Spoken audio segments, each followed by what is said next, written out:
disharmoni, ketidakpatuhan. Ini TNI kayak gerombolan ini, lebih-lebih ormas jadinya, tidak ada kepatuhan. TNI itu tetap solid dan kita bukan gerombolan atau ormas. Brigadir Jenderal TNI Ruslan Effendi, Komandan Korem 043 Garuda Hitam, menyatakan tidak terima dan mengutuk keras ucapan Effendi Simbolon yang mengatakan bahwa TNI kayak gerombolan dan lebih-lebih ormas. Terlebih lagi menyatakan pimpinan TNI tidak harmonis.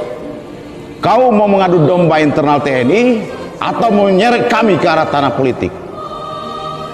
Effendi Simbolon, kalau kau saja masih dan sering merepotkan TNI Angkatan Darat untuk kepentingan pribadimu bila kemana-mana di wilayah Indonesia, tidak usah berlagak melebihi pimpinan TNI.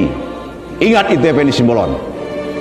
Kepada prajurit jajaran Korem 043 Garuda Hitam, saya perintahkan jangan pernah terprovokasi dengan ucapan-ucapan manusia seperti Effendi Simbolon yang tidak jelas ini.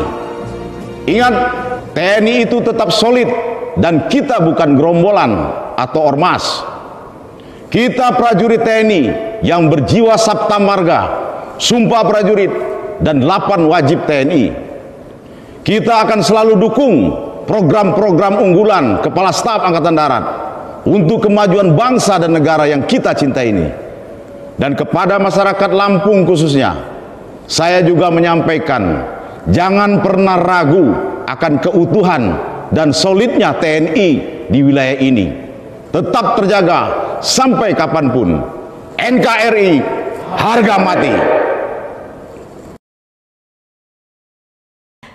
Dengan mengucapkan Bismillahirrahmanirrahim, rapat kita buka dengan sifat tertutup. Ketua, ya Pak. Enggak. Kalau soal terbuka tertutup, saya minta terbuka. Ya, karena kita justru semua ini kita hadir di sini untuk mendapatkan penjelasan dari Panglima TNI, dari Kepala Staf Angkatan Darat, bukan dari Wakasat, dan dari Menhan dalam kaitannya ada apa yang terjadi di tubuh TNI ini. Ya, kita agak kesampingkan soal pembahasan anggaran ini. Anggaran sudah hampir pastilah sama. Mungkin nggak perlu lagi dibantu. Tapi ada apa di TNI ini perlu kita. Kalau perlu setelah kita pembahasan anggaran, kita jadwalkan nanti malam. Ya, kita hadirkan Kepala Staf Angkatan Darat, hadirkan Panglima TNI, Kepala Staf, untuk membahas. Kami banyak sekali di temuan-temuan ini, yang insubordinary, disharmoni, ketidakpatuhan. Ini TNI kayak gerombolan ini, lebih-lebih ormas jadinya, tidak ada kepatuhan. Kami ingin tegas ini, karena jangan lupa penggerak daripada kekuatan itu Presiden dan DPR, bukan hanya Presiden. Tanpa persetujuan DPR tidak bisa Presiden menggerakkan TNI. TNI hanya alat, hanya instrumen. Bapak-bapak sebagai jenderal itu hanya nahkoda sesaat, tapi selamatkan TNI-nya. Ini semua fraksi prihatin. Ada apa? Ketidakpatuhan si A dengan si B. Ini porak-poranda ini TNI. Saya minta pimpinan, kita jalan terus dengan urusan RKA, kalau perlu langsung kita setujui, tapi khusus isu-isu aktual, bukan hanya mutilasi. Adanya pembakaran daripada mayat-mayat di Papua yang menjadi tersangka Brigjen I, yang sampai sekarang tidak bisa diproses hukum oleh institusi TNI sendiri. Ada apa pembangkangan ini? Kenapa terjadi pembangkangan di tubuh TNI? Saya kira saya usul malam ini juga kita rapat, ya, terbuka, jangan ada yang ditutupi. Saya tidak ingin berpihak ke siapa-siapa. Ingin penjelasan dari Saudara Jenderal TNI Andika dan penjelasan dari Jenderal TNI Dudung Abdurrahman. Ada apa terjadi disharmoni begini? ketidakpatuhan. Sampai urusan anak kasat pun gagal masuk akmil pun menjadi isu. Emangnya kalau anak kasat kenapa? Emang harus masuk? Emang kalau anak presiden harus masuk? Siapa bilang itu? Ketentuan apa? Ini kita harus tegas, Pak. Saya lebih tua dari bapak-bapak semua. Saya berhak bicara di sini. Jangan seperti ini. Kalau ketentuan mengatakan tidak, ya tidak. Tidak ada diskresi.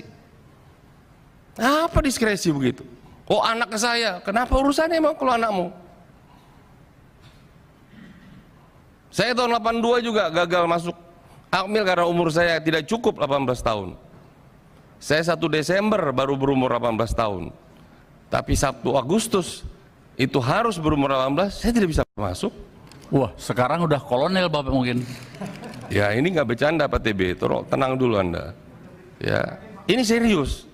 Ada apa menekan begini? Bagaimana pertanggungjawaban kita nanti pada anak itu? Tidak ada dasar hukumnya. Dia cacat hukum. Ini serius, Pak. Makanya tadi semua ini fraksi meminta ini rapat ditunda kecuali pembahasan anggaran. Saya usul pimpinan, pembahasan anggaran kita tutup, kita bahas, kita setujui, silakan itu mau tertutup. Tapi isu aktual kita buka lagi, tapi hadirkan kasat di sini. Kita ingin clear. Kalau perlu dengan segala hormat bahwa bapak yang di belakang nggak perlu hadir. Ada apa sih ini? Jangan ada dusta di antara kita dong. Masa setiap ada panglima, dari ke panglima ke kasat begitu terus? Dari zaman Pak Muldoko ini. Pak Muldoko ke Pak Gatot begini, Pak Gatot ke Pak Hadi begini, Pak Hadi ke Pak Andika begini, Pak Andika ke Pak Dudung begini. Sampai kapan, Pak? Kenapa kalian yang ego begitu? 450.000 itu tentara, bapak saya pun tentara. Kalian sudah menikmati amanah kok nggak bisa menjaga? Hanya ego-ego begitu saja. Kalian mau manggung jadi capres, jadi cawapres. Saya usul mendingan dihentikan semuanya. Pak Effendi. Enggak, ini serius, agar ini semua kita jangan menganggap isu ini isu sederhana. Saya mohon. Iya. Ya, nanti kita isu buatkan. aktual dibahas, yang bersangkutan hadir di sini. Saya tidak permasalahkan mau wamen, tapi wamen pun menteri pun harus hadir sebenarnya sebagai pembina, Pak. Agar clear kita.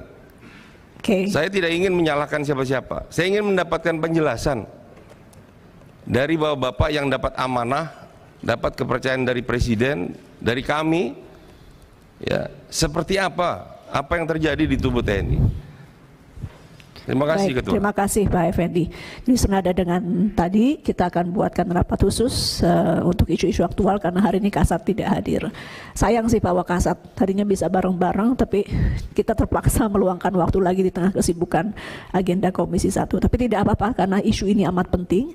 Jadi Pak Effendi ini bisa jalankan. Tadi semua sudah sepakat, saya sudah ketok. Jadi ini sudah masuk ke rapat RKAKL 2023. Tapi tolong jadwal yang itu ditetapkan sekarang juga, Bu. Kita Pak Kasatnya nggak ada nanti. Kita yang menetapkan. Kita tetapkan mau besok, mau lusa, kita yang menetapkan. Kita yang punya kewenangan kok. TNI itu kehormatannya kepatuhan, Pak. Ya. Nanti sambil kita cek jadwal kita karena jadwal kita juga kan harus dicek ya. Jadi kita tadi sudah saya buka, saya skors untuk area bisa di-clear teman-teman wartawan dengan segala hormat. Kita harapkan dapat meninggalkan ruangan karena rapat kami akan segera kita mulai. Seharusnya pertanyaan boleh terbuka, jangan diatur kami. Tapi kalau bapak ingin tertutup, silakan bapak yang minta tertutup. Tapi jangan rapatnya ditutup. Wong kita hak kedaulatan konstitusi kita di sini kok. Saya ingin bicara kok, detail ini. Ya, kita tanya aja ya. Ya, silakan tanya. Kita nggak ngatur, cuman ini tadi masukan yang saya dengar. Bukan, maksud saya, silakan kalau bapak-bapak dari TNI ingin tertutup pada saat beliau menjawab silakan. Tapi kalau dari hak konstitusional saya ingin pertanyaan saya terbuka. Karena biar didengar oleh Republik ini. Pak Mitra dulu, Pak Wamenhan.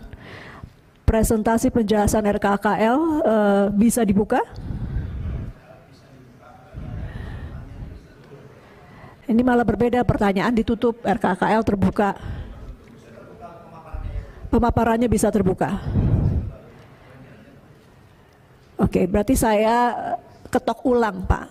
Kalau memang rapat penjelasan RKKL yang bisa dibuka, saya harus ketok ulang. Bapak Ibu setuju dibuka? Baik ya, jadi rapat. Pendalamannya mungkin sesuai kebiasaan, pendalamannya nanti tertutup mungkin Bu. Pendalamannya tertutup, baik. Jadi rapat kita buka dan sifatnya untuk sementara terbuka kecuali nanti kalau memang ada yang harus tertutup, Pak Wamen sampaikan ke kami untuk kita ketok ulang. Baik, rapat kita buka sifat terbuka. Tanpa berpanjang kata, saya berikan waktu kepada Wakil Menteri Pertahanan untuk memaparkan RKKL 2023 untuk Kementerian Pertahanan.